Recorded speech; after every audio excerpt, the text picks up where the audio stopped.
Y buenas noches a las todos and bienvenidos. Welcome everyone. Good evening and welcome to Los Lobos de la Lucha, your weekly CMLL post show here at BC Wrestle Pod. And we're back once again with the vengeance. My name is Mikey El Jefe of BC Wrestle Pod. And of course, joining me this evening is Papa Oso himself, Will. So I'm happy to have you back and I appreciate you waiting for me to get my life together apparently. Meh. It's all good. I appreciate it nonetheless, but we are here once again. We took a week off last week because I was off having adventures in Salt Lake City, but here I am, and we are here to do another double episode of CMLL. So we got lots of things to talk about, 2 episodes of Viernes Espectacular to go over. And at this point, y'all already know the drill. You can catch us going live wherever, whenever, throughout the week. Social media is at BC Wrestle Pod. Merchandise at our shop, bcwrestlepodshop.fourthwall.com.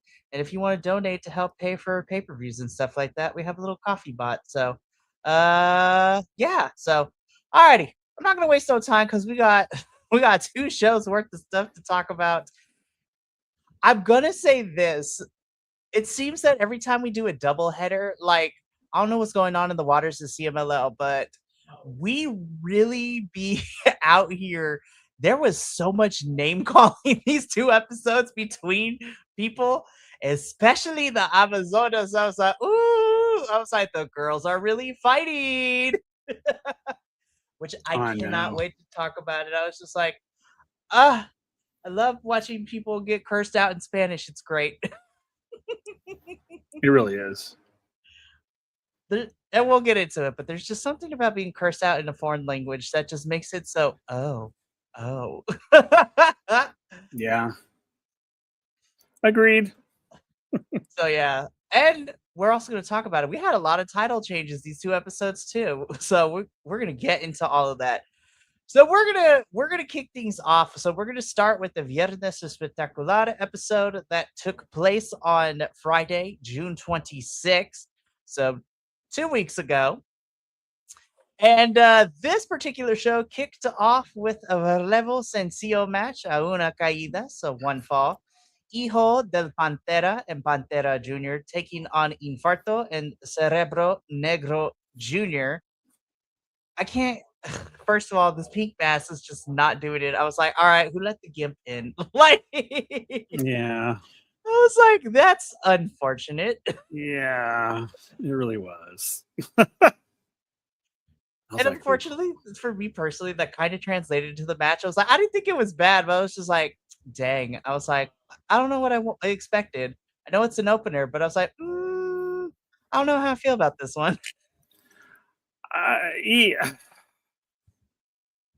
It did not live. I don't, and this is going to be really harsh for me. I don't think it lived up to what we normally expect. It felt a little sort of like haphazard, almost. I mean, I don't know. It's haphazard is probably not the right word, but it just felt kind of I didn't hate it, but it was not. It did not get me excited for what's to come. Let me put it that way. Yeah, there was just something. I don't know what it was. Yeah, there was just, it felt something was off here, and I was just like, I mean, it wasn't bad, but it didn't necessarily help. Now, granted, thank goodness that the rest of the show definitely picked up, but this definitely was a little out of place, and it did not give me the starter energy that I needed for this particular show. Yeah. So, which is unfortunate because I like everybody involved in this one, but you know, c'est la vie, as the kids say. But yeah, I don't really have much else to add. I'm not mad. I'm just disappointed. No. Yeah. Like I said, I'm not even really all that disappointed. It's just sort of like, okay, all right. Not as strong as we normally when we start these, but it's all right. You know. Yeah, it was okay. But like I said, I feel like the rest of this particular episode definitely picked up as Mhm. things went on. So let's continue with all of that. Oh, I should definitely say, I should say that Pantera Jr. and Hijo del Pantera did pick up the victory here in this one. So I'm like, okay. So moving on from this opening match into our next one, and immediately the quality jumped up like 10 Yes, times fold. it did. So, in our level sencillo de Amazonas, a dos de tres caídas, this, 2 out of 3 falls, we had the team of Tessa Blanchard and Gata Negra taking on the team of our CMLL Women's Champion Persephone and Keira. Uh, this was really fun, very really interesting because CMLL doesn't really go to the well too often, but Tessa and Gata Negra do win this match, but that's because they won by disqualification, which is crazy to talk about because CMLL doesn't really do disqualifications all that often. So I was like, oh, okay. The match itself was really fun. So definitely much better than our opener. And I want to give you a chance, Papa, to talk about the match itself before we talk about the juicy drama that happened afterwards. Well, I agree. I thought it picked up pretty well after this. I was very surprised with the disqualification. Like, I was very surprised. Like, when it happened, I was like, wait, what? Wait, what's happening right now? Because, I mean, we have seen some shady shit and nobody got disqualified. I was just like, so I got kind of pulled out of it when it happened. And I was just sort of like, wait, what's going on? I don't understand. I mean, I get it, whatever, but I understand the concept of disqualification. But why did we not just do our normal, oh, yeah, there was something shady, but we're just going to keep moving on? So that was a little weird. So I kind of was like, wait, what? So I kind of missed how the aftermath started. So it got a little convoluted because I was trying to figure out exactly. It's like, okay, there is a disqualification, but what does this mean? So after the match, though, so Tessa and Gata Negra do win again via disqualification, but given the roles that each team is playing, Tessa and Gata are the technicals, with Persephone and Keira being the rudas. Tessa Blanchard, gets on the microphone. She talks about wanting a rematch, and that's not how she wants to win. That's not how things should need to be. And that as somebody who has chosen to be here, full time, um, like me and Radio Will talked a couple weeks ago that Tessa requested and was granted her release from TNA, and so now she's here in CMLL full time. She wants a rematch, and I was laughing so hard because Persephone just absolutely just called her every name under the sun in Spanish. The most craziest part, and this is not even a curse word, but it has been a hot minute since I heard the Spanish, you know, the Spanish equivalent of a dumbass in tonta. And I was just like, oh, and that's exactly what Persephone called Tessa is this La Blanquita tonta. I was like, oh my God. Like, all right, girl. I was like, talk your shit, Persephone. All right. That's my girl. We love Persephone in this household. Yes, But we do. because of all this that happened, we would get a rematch that would be happening the following week. So it kind of helps that we watch both of these shows in tandem because we didn't have to wait too long. So this sets up the rematch that would be happening in the second episode that we're going to talk about. But again, really interesting to see the disqualification come into play, a little bit of some promo work afterwards, and then sets up a rematch for next week, which we're going to talk about in a little bit. But definitely the show picked up from here, and it kind of kept on going from all of it. So from here, we get into our third match of this particular episode, which again, the teaming one side is always very interesting, and we're gonna get into them in a little bit. But in a relevo australiano, which is set for a dos de tres caídas. We have Los Dragones, which is Dragón Rojo Jr., Dragón de Fuego, and Dragón Legendario, taking on again the like. I swear they're just picking anybody to pair with the Villanos. Yeah, Barbaro Cavenario, Villano Tres Jr., and Villano Tres. And we still got the whole Yellow Submarine, Sergeant Pepper aesthetic guitar coming in. I was just like, what is happening? I don't know. It was weird. This was a weird match. I didn't dislike it. I enjoyed it, but it was weird. You know, and I love me some Barbaro Cavernario, but sometimes I just go, why are you here? I mean, he's great. I love him. But this felt very much like one of these things is not like the other. Nope. And I was just like, yay, but why? I was just like, all right. I mean, I'll trust the process, but I was a little scratching my head on this one. Right. And again, like the crowd loves the Villanos, in which I love the Villanos too. Mm-hmm. But every time we see them in trios action, we're always pairing them up with like some random person. I was just like, what is happening? And so, I mean, I'll say this: the match itself was fun, which was, which is not that hard given that what we started with to where we were in the show. It's like it's not that hard to be more entertaining. But also, CMLL, I feel like CMLL is doing this on purpose. They're just like, how can we mess with Mikey and Will for their show? I'm like, you know what, CMLL, you're doing a great job because you're making me ask questions. Yeah, like really, like what the hell questions? Exactly. Well, and then this is another match that we had some promo afterwards. So Barbaro Cavenario and the Villanos win this match. We had a little bit of back and forth on the mic action with Barbaro Cavenario and Dragon Rojo Jr., which, essentially turns into that they agree to a match happening next week. I was just like, what in the Western television wrestling program am I watching? I was just like,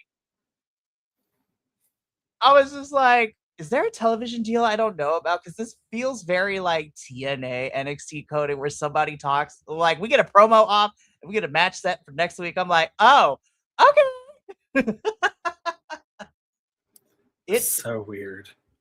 It's so weird. I know promos are a thing across like any promotion in any language. It's just really weird that because CMLL has been doing it a little bit so far this summer. It's just like it's very weird to have promos set up matches for like next week. I'm like, I mean, I'm gonna be watching anyways, but I was like, it's jarring to me. I'm not used to it, I guess is what the best way to put it.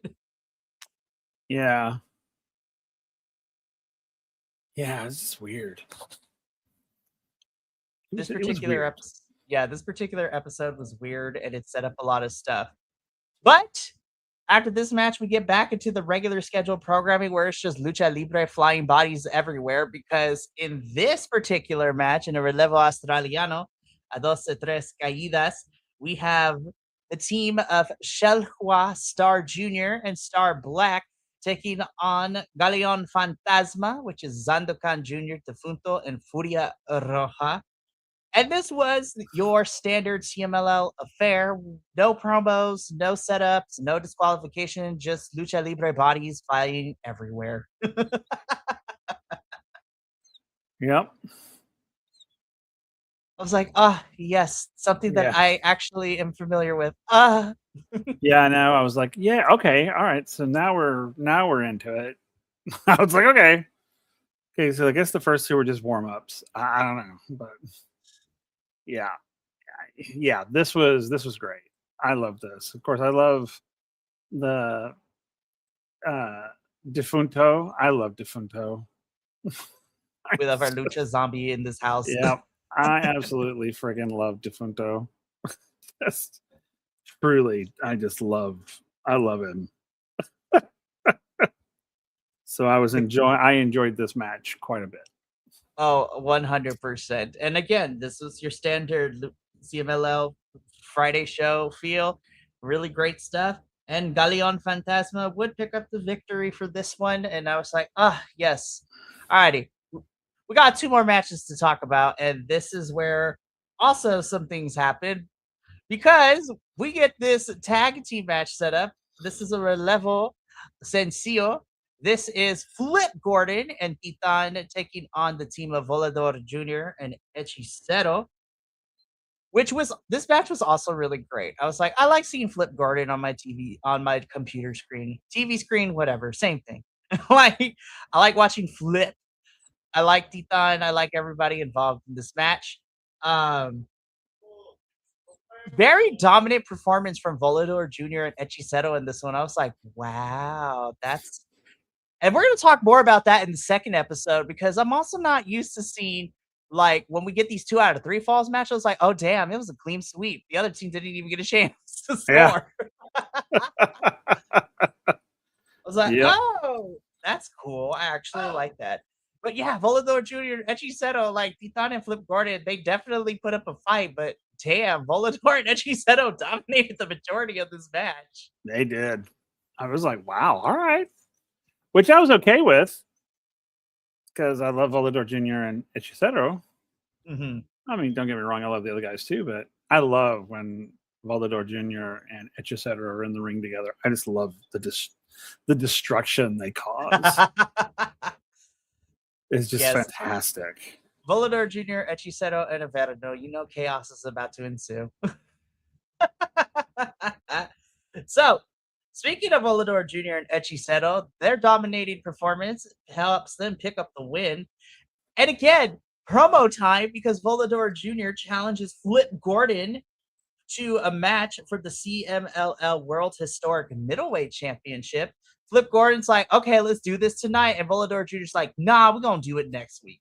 So at this point in this particular episode, this sets up a title match where Volador Jr. will be challenging Flip Gordon for the CMLL World Historic Middleweight title. I was just like, damn, we just making title matches out here. I was like, all over. Okay. I was like, yo, this show, I was just like, is there a pay-per-view I'm not aware of? Like, what's happening? I know, right? It feels like a go-home angle. It's just like, we're going to fight for this title at the pay-per-view. I'm like, but CMLL doesn't have pay-per-views, you guys. What are we doing? Which I'm not mad about because I'm like, hey, championship matches, I'm cool with that. Yep. Well, speaking of championship matches, though, our main event for this particular episode of Viernes Espectacular, this is por el Campeonato Mundial de Parejas, ROH. So this is for the Ring of Honor Tag Team Championships. The challengers, Místico and Máscara Dorada of El Sky Team, taking on the champions of LFI, La Facción Ingobernables, which is the Beast Mortals, and AEW Ring of Honor star, Mr. Sammy Guevara. Once again, Sammy Guevara actually, being an actual dick out here taking selfies in the middle of the match. Yeah. I was like, oh, Samuel never changed.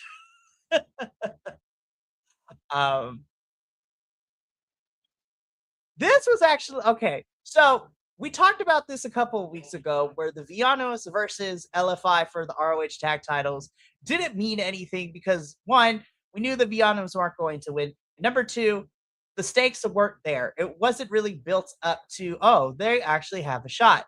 Now, when I saw that Místico and Máscara Dorada were facing for the titles, I'm like, okay, I am more 50-50. This can go either way to see what happens.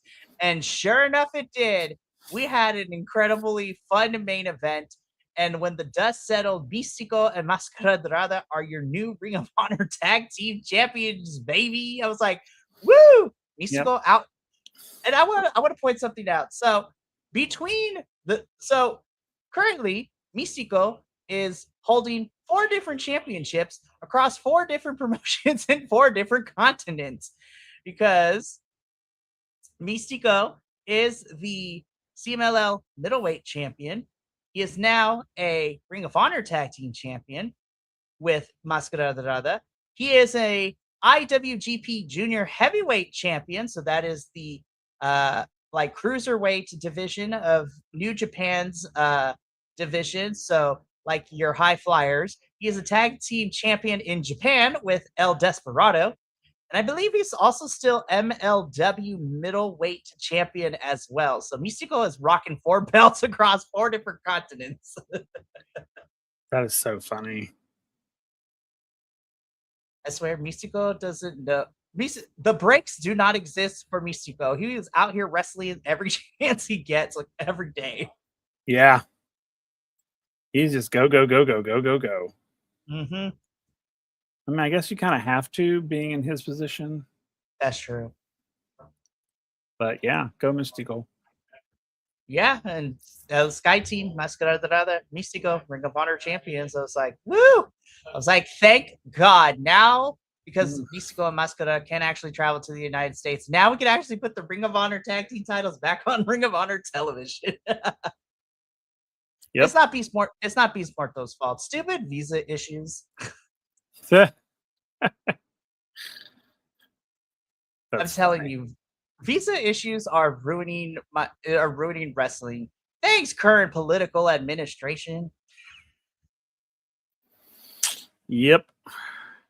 We could be here for hours to talk about it, but that's not why we're here. No. I have to say, I didn't hate this first episode of CMLL, but it definitely felt like an art kid project. It was like we had different things happening. It felt very Western in this episode in terms of like what I'm used to seeing like on TNA or NXT. I was just like, very weird. I'm not mad at it, but it took me a little bit to get into it. Me too. It wasn't our typical, like starts off strong at the beginning, ends on a strong note. It started off kind of okay, and then it picked up towards the end, and then it ended on a really great note. But yeah, it really started off slow. Lots of after match promos and setups. I was just like, oh, okay. So I'm like, oh, so this is gonna be interesting. So yeah, this first episode definitely felt a little out of place. Still enjoyed it, but it definitely took me a little bit to get into. Now, the second episode, though, this brought us back to what I'm used to from CMLL. It's like, yes. Okay, so we did a lot of setup, and this episode was just go nonstop. And that was essentially very true for what kicked off the second episode that we're going to talk about, which was the Friday, July 3rd edition. Now, in our opening match for Level Australiano a Una Caída, we have the team of Magia Blanca and the Escuela boys, well, Magia Blanca's students, and from the Escuela tournament, the Escuela boys of Tornado and Rey Pegasus, taking on the team of Virus, Cerebro Negro Jr., and Infinito, which I was like, oh, yes, back to what I'm used to, and bodies were flying everywhere. Yes, this was great. This was, I was like, okay, this made up for the previous episode.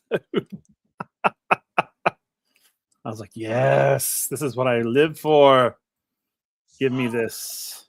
Give me more. This was so good. It was such a good opener.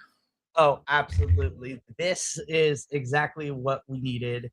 And I'm like, thank you, CMLL, for going back to, what we're used to in terms of like the formula that we're used to, which I love and I'm very appreciative. So again, nonstop action. I have to give Vitas his flowers because of the fact of, him wrestling for as long as he does. As long as his career has been, it has been fantastic, and he still got it. And this was really fun to watch. But it would be the Técnico team of Magia Blanca, Tornado, and Rey Pegasus to pick up the victory here and definitely set the tone for the rest of the episode. I'm like, yes, thank you, CMLL, because I got worried for the first episode, but we're on the right track now. Yep. Now, Mm-hmm. Next match, I want to just leave this picture up here because I had to watch this match again because I got lost. I was like, hey. Mm-hmm. I was like, oh, yes, the bad boys are back on my screen and made me feel things. Yep. I was not paying attention to the wrestling. I had to In go the back to beginning of watch this. the rest. Yeah, I had to go back to this. So, in a relevo australiano, de, which again is very interesting, a relevo australiano de rudos. So technically, both teams are rudos in this match. We on one side we have los we have Los Herederos, which is the team of Felino Jr., El Cobarte, and El Hijo de Stuka Jr., taking on Los Forajidos, which is our bandit cowboys of Polvora, El Coyote, and Vaquero Jr. And again, I had to watch this match twice because the first time I was not paying attention to what I was supposed to because I was just like, call me. Yep. And then also I was just like, now Vaquero Jr., how are we gonna be wearing assless chaps? Like I was like, he had the wrestling trunks on, but I was just like, sir, you are wearing assless chaps. I was like, there's a Folsom Street Fair that is calling your name somewhere. Yep. It was sexy. It truly was. And then when I watched it a second time to pay attention for the actual wrestling, this was actually really good action between all of them. It was. This was such a good match. It was a great opener. It definitely was, or at least towards the beginning of the card. Yeah, I was just like, yes, thank you so much for doing. Now, again, very interesting because of the fact that Felino Jr., El Cobarte, and Hijo de Stuca Jr. are our national trios champions. The bad boys ended up picking up the win here. So, Polvora, El Coyote, and Vaquero Jr. picked up the victory here.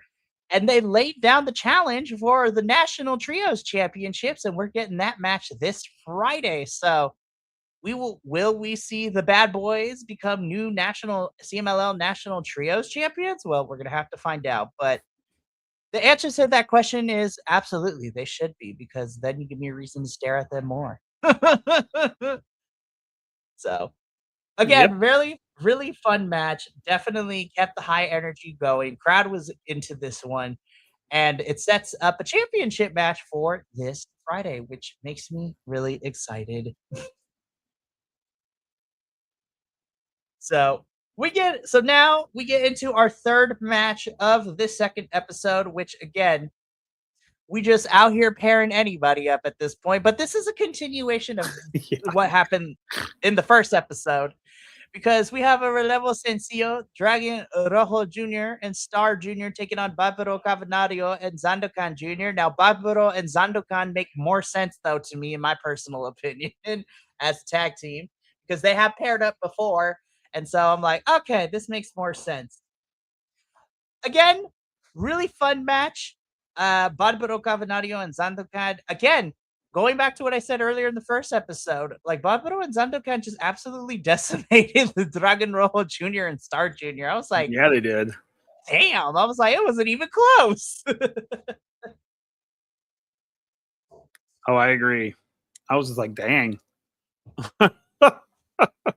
And the funny thing is I thought this was just going to be sort of like a meh match, sort of a, okay, that was fun. But I actually really enjoyed this match. I did too. Really. I was like, this is actually a really solid match. And like putting it in the middle of the card, this was fun stuff. Absolutely, for sure. Now, of course, like I said, Barbaro and Zandokan Jr. decimated and dominated for the good chunk of this match, which led to their victory.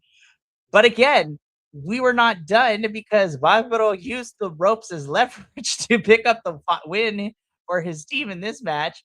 And so we're running it back again this Friday with just absolutely no, I believe the translation for the match, which we'll talk about in the preview, is no disqualification. I was just like, I don't know what that's going to look like, but it's going to be fun. I know. I think so too.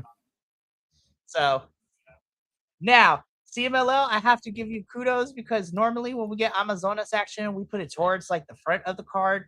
But kicking the second half of the card right off is where we set is the what our rematch from last episode. So Tessa Blanchard and Gata Negra versus Persephone and Kata. And they came in and went harder than the last episode.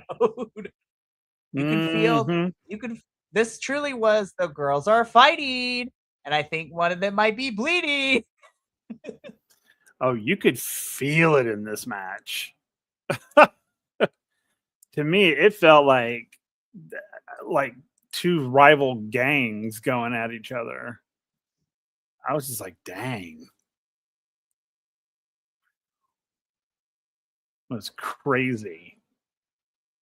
Yeah, like, and what makes this match very interesting too, because for the like Tessa and Persephone, like at least from what we've seen, they got beef on screen. And Gata and Kata have been fighting each other since they both got to CMLL not long ago too. So put these two together, high flying, hard hitting. Tessa and Gata Negra would win this match, and they actually won. No shenanigans, no disqualification. They won with the score of 2-1.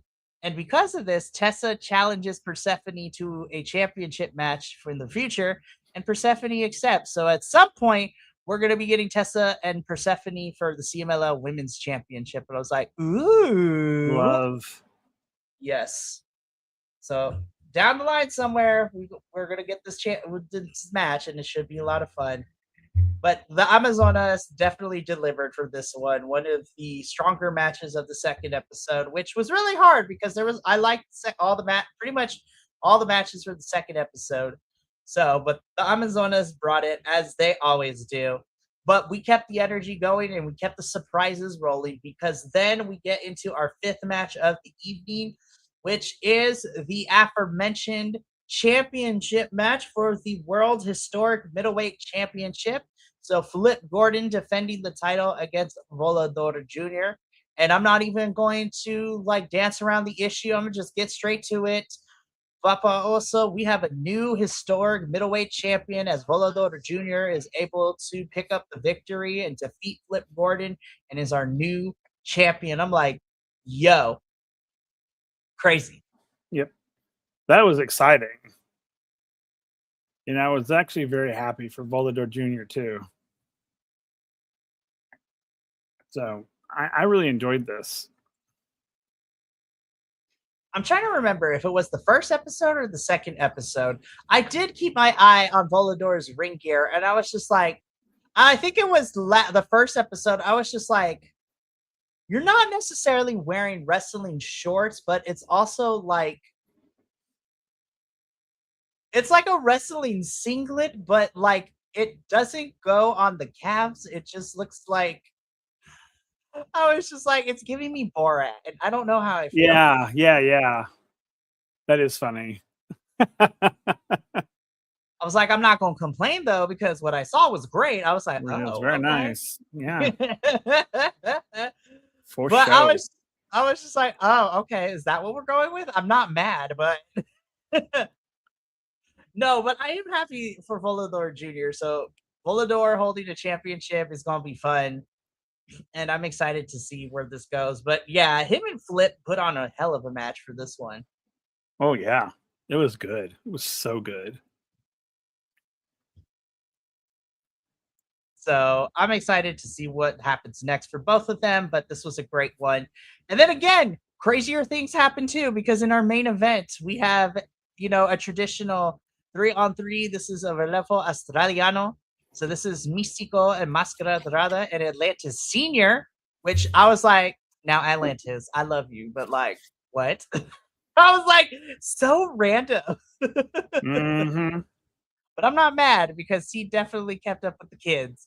But Místico, Máscara Dorada, and Atlantis took on Hechicero, Angel de Oro, and Niebla Roja.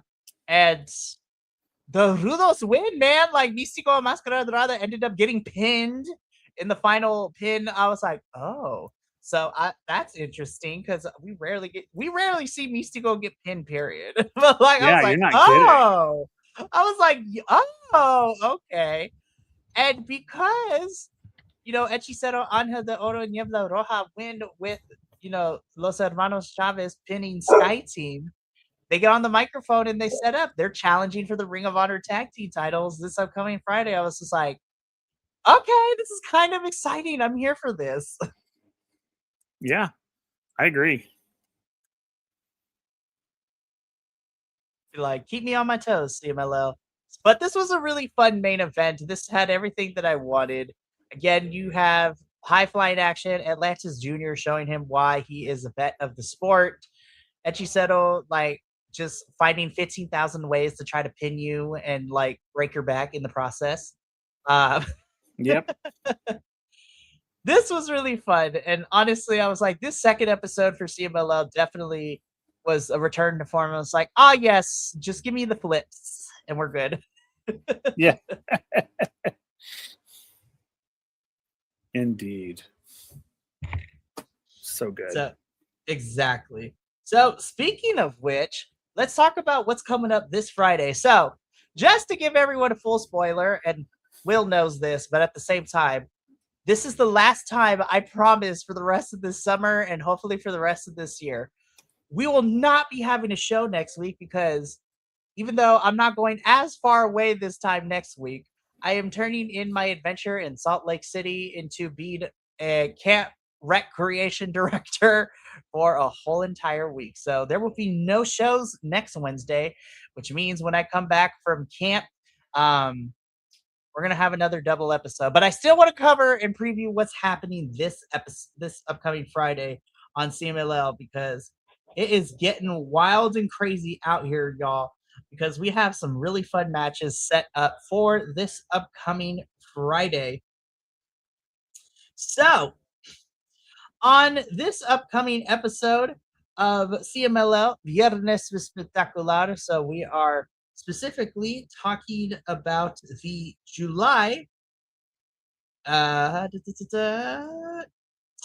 July 10th edition. I swear I can count. The July 10th edition of Viernes Espectacular. This is what we got. So, kicking things off in our primera lucha, we have our micro is not the micro. We have the mini estrellas coming into action. So we have Full Metal, Pequeño Polvora, and Rostro de Acero taking on Pequeño Volador Jr., Mercurio, and Minostetos. It's been a hot minute since we've seen Mercurio, so I'm excited to see him again.